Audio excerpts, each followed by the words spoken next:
Hello, Emily Howland. It's me, Mr. Gessler. Welcome back to the Red Studio. If you happen to hear birds singing in the background today, it is not a track that I've added. That is actual birds singing in the background on this beautiful spring day in upstate New York. Today I'm going to show you how to use an app called BandLab.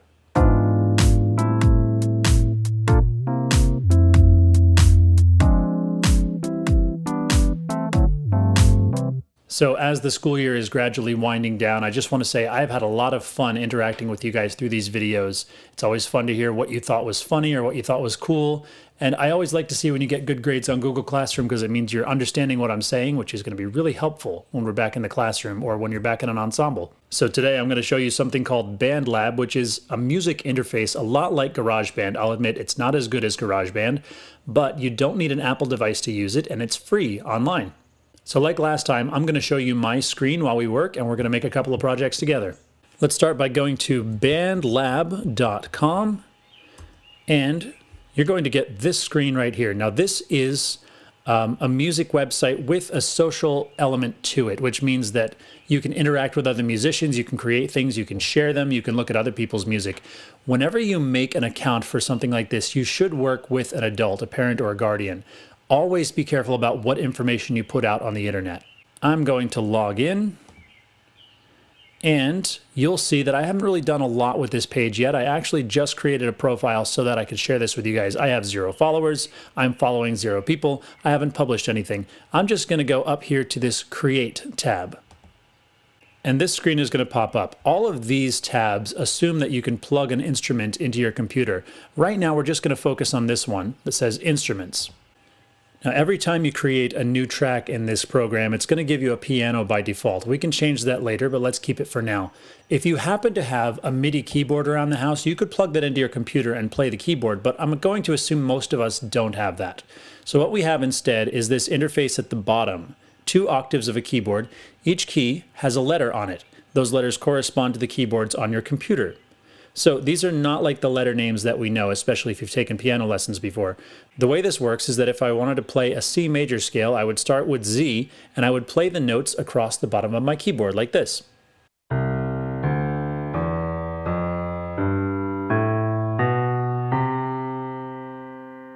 And for what I would like to do, I would like a little bit of a higher sound on the piano, so I'm going to go to this octave setting, and I'm going to click that to 3. And now I can play the same notes, but they're a little bit higher.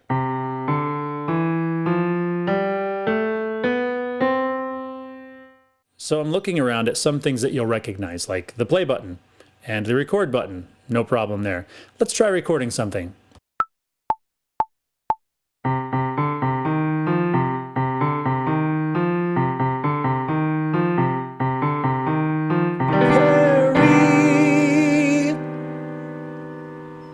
The platypus, Phineas and Ferb. Okay, it was before your time. Okay, so I have this simple piano idea. Let's say I wanted to add some drums to this. I'm going to go down to the bottom right-hand corner and click Loops. There are so many options here, it's easy to get lost. So let's just focus for now on all loops. And even now, so many options. I want to narrow this down a little bit. I'm looking just for drums, so I'm going to click this arrow. I'm going to choose beats. If you click drum, I think you would get like 1 drum at a time, and I want to find a whole beat. So I'm clicking beats. I still have hundreds of options in here. So I'm going to just type in something. You can type in future, you can type in metal, you can type in anything and see what comes up. If I type in classic, let's see what happens. Millennium Classic Kit 2. Sure, I'll try it. So you can listen to any of these samples by just clicking on them. And then click it again to stop it. Cool. How about this one?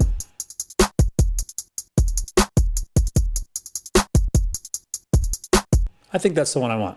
So I'm just going to click this and drag it to where it says drop a loop. And then once it loads, I want to make sure it starts at the very beginning of the song. Now here's a useful tool to have. This little loopy arrow thing right here, I'm going to click that and drag it, and it's going to take everything in that measure and just double it. So now I have 2 of them. And I'm going to go from the beginning.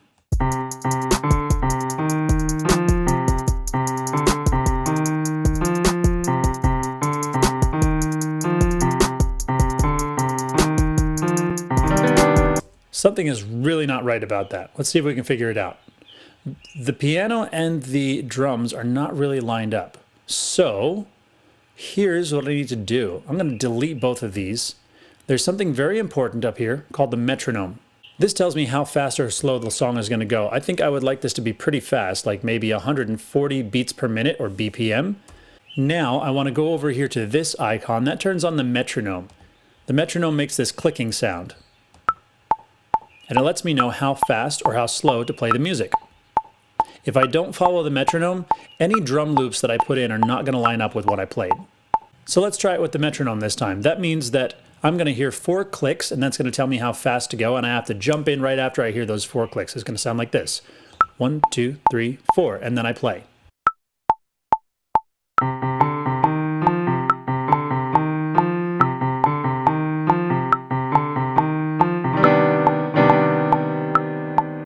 Now, because I played that right in line with the metronome, if I go back down here to loops and take my same drum track and put it in here, this drum track will now play at the same speed as the metronome. And again, I'm going to double the length on it. Should stop right at about 5. Let's see what it sounds like.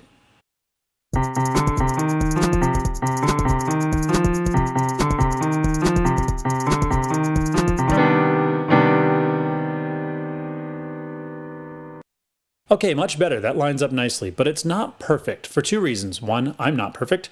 2, it's played on a computer keyboard, which is not the best way to play music. So we can fix some things here. Let's double click on this piano track, and it's going to show us a map of everything we just played.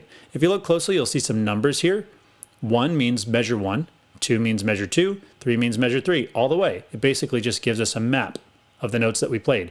You can see our keyboard here shows us exactly what notes we were playing. This is just like GarageBand too. It's really helpful. All of these 1.2, 1.3, 1.4 numbers basically tell you which beat you're on.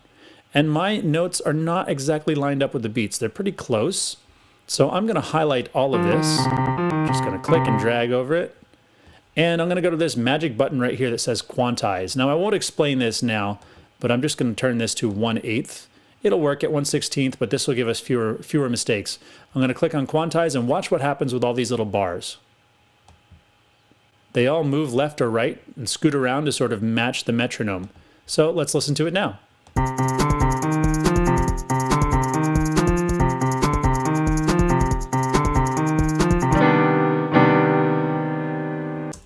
Much better. But this isn't the project that I wanted to do today. I'm going to delete all of this. Delete. The project that I have in mind is at a slower tempo, so I'm going to change this to 107. And I'm going to choose the key of F sharp major. Now stop right there. I know that when I say F sharp major, I can feel some of you checking out because you're like, I don't know what that means. I'm just going to skip that part. It's important that you include that part because if you don't choose your key in advance and then you try dragging some loops later, your loops game is going to be way off. Nothing's going to match up because you chose the wrong key. So make sure you're choosing the right key. I would suggest that when you're making a project from scratch, keep it in C major because then you can just use all the white keys. It's a little bit easier to find your way around. But if you want to do exactly what I'm doing right here, you need to change it to F sharp major. I don't need the Millennium Classic kit, so I'm going to double click on that and I'm going to delete this track. And I'm going to change my instrument. So right now, this little window is not very helpful for us. It's on MIDI editor. So I'm going to slip over here and click instrument. And we're back where we were. Right now it's set on piano. I'm going to change that to percussion. And then I have all of these options inside percussion to use. I'm going to use the marimba. And it sounds something like this. Cool. So I'm going to record the first voice with this marimba, and I'm going to make sure the metronome is on so that I know exactly how fast or how slow to play. Here we go.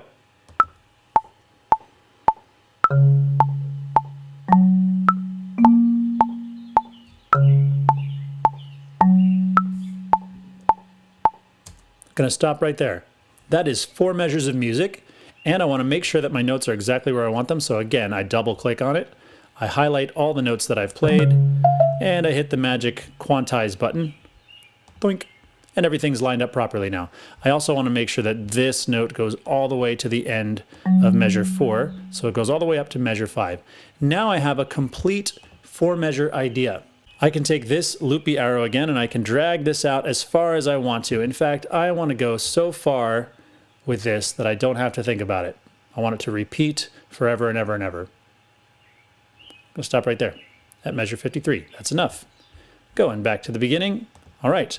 Now, I can create a new track by clicking Add Track. We'll look at that in a second. Right now, I want you to see this. I can also double-click on this instrument and duplicate track, and I have exactly the same thing here.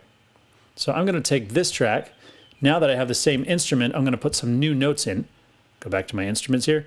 I want my instrument to sound a little bit higher, so I'm going to click that octave button. Nice. All right. Here we go. And again, I'm going to listen carefully to that metronome so that what I play now lines up well with what I played before.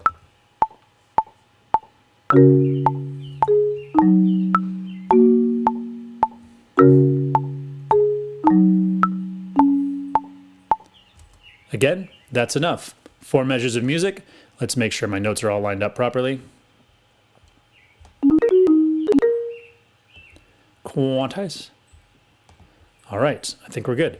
And again, I'm going to take this one with the loopy arrow and drag it out to Kingdom Come. And some of you recognize this tune.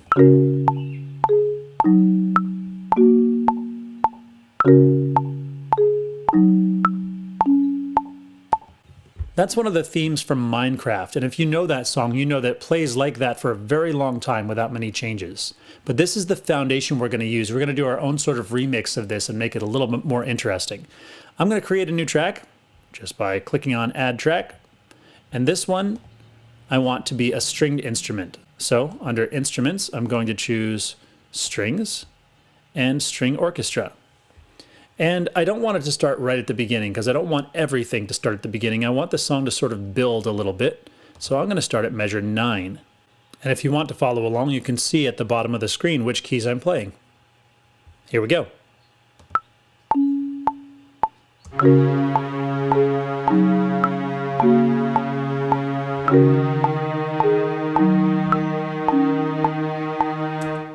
Again, 4 measures of music. Make sure those notes are lined up properly. They are not. They're almost never lined up properly.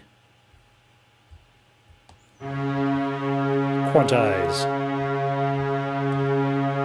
Thank you. And again, I can take this idea and stretch it out. Okay, now the fun part. I'm going to go down here to loops. And like we saw before, there are so many options here. There are some that I looked up before. So I'm going to go for those specific ones that I looked up before. This was Dubstep Top Loop 03. Yeah, that sounds about right. And I want to start it here after we've had 2 measures of that string sound. Now this is a place where this program is not as good as GarageBand because this beat is not really lined up with measure 17 the way I want it to be. So I have to click here on 17, and this is the weird thing. When I zoom in, it's not going to take me to measure 17. Measure 139. Measure 400. I don't know why it does that. I'm going to go down here and I'm going to scroll all the way back to where my actual music is. Thank you very much. Right there. And I want to make sure that this beat starts right at measure 17.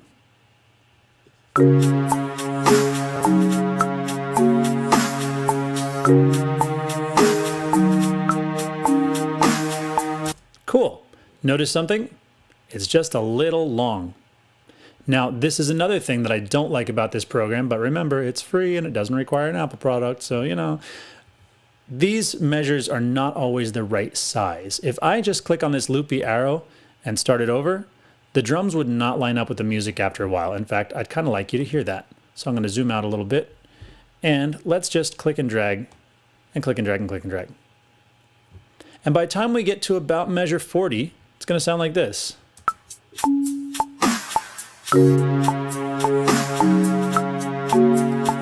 Way off. So instead of clicking and dragging, I'm going to copy and paste. It takes longer, but it gives you a little bit more control. And in fact, I'm going to try something. I might, measure 380 something. I might be able to shorten this to match the measures, and then maybe if I do that, it will repeat properly. Now let's see what measure 40 sounds like. That doesn't make sense. Let's hear what measure 40 sounds like.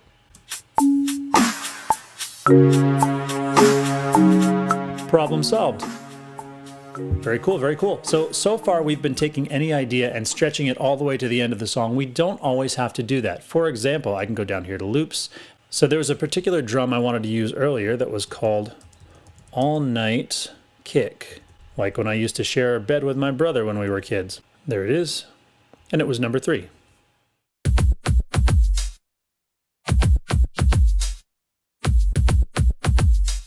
We don't have to use this whole thing. We can use a part of it like this. I'm going to put it on measure 20. And again, I have to make sure that it's actually on measure 20. So I'm going to zoom in. Here comes the nightmare. Measure 165, measure 400. Come on. Zooming back. There it is. Here is measure 20. I want to line this up exactly with measure 20. And I just want to use part of this idea. So I'm going to shorten it like that.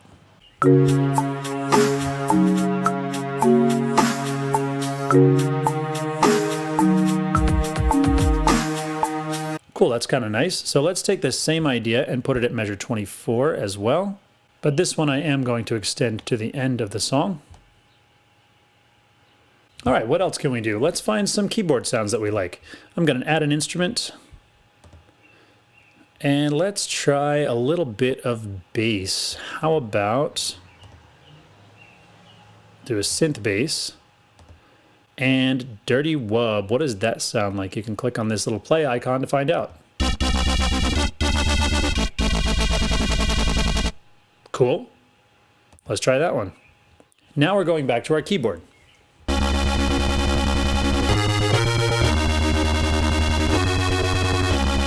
Nice. Where should that come in?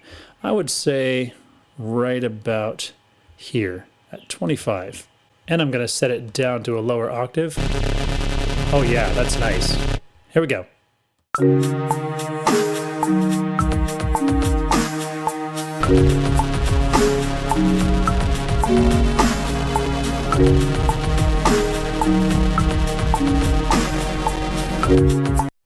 That's enough. Let's make sure that this fits within our boundaries. Starts at 25, and we want it to end at 29. So I'm going to scoot this right back to here, and if it's exactly in line, we can loop it again.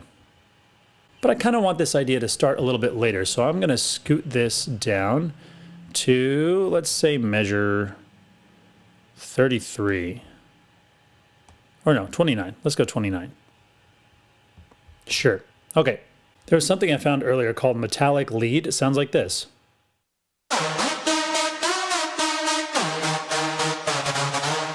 Kind of cool. Now, if we had not chosen the key of F sharp major, this would not sound right. It would actually really mess up the song. That's why we have to choose that key right from the beginning.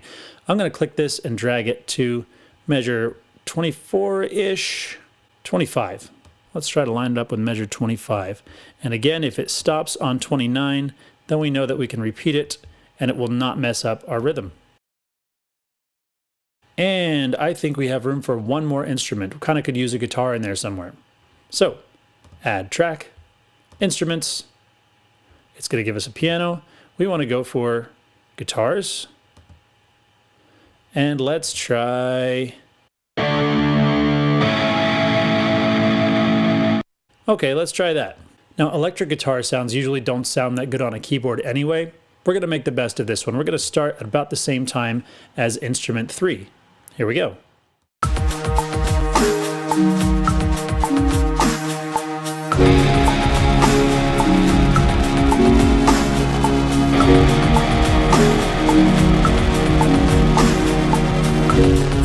Again, 4 measures should be enough.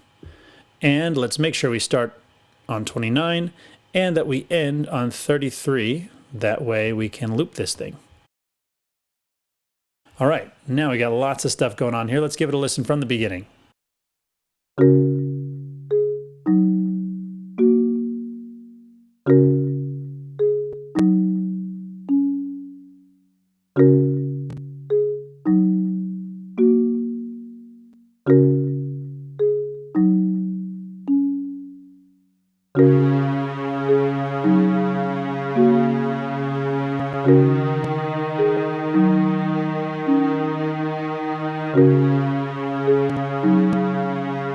Here's Here's where we should hear the dubstep top loop come in.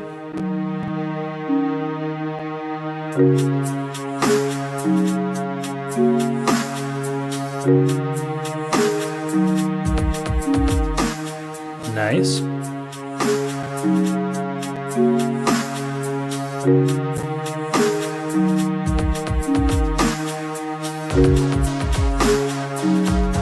I want that to be a little bit louder.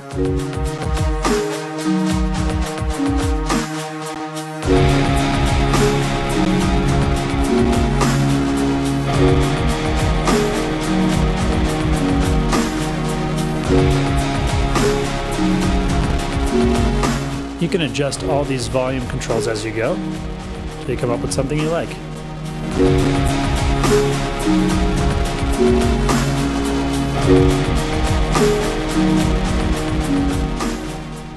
So obviously we haven't come up with an ending for this song. That's something you would want to do if you wanted to publish this or share it with somebody, but it's fun to just make a short program and just build some sounds.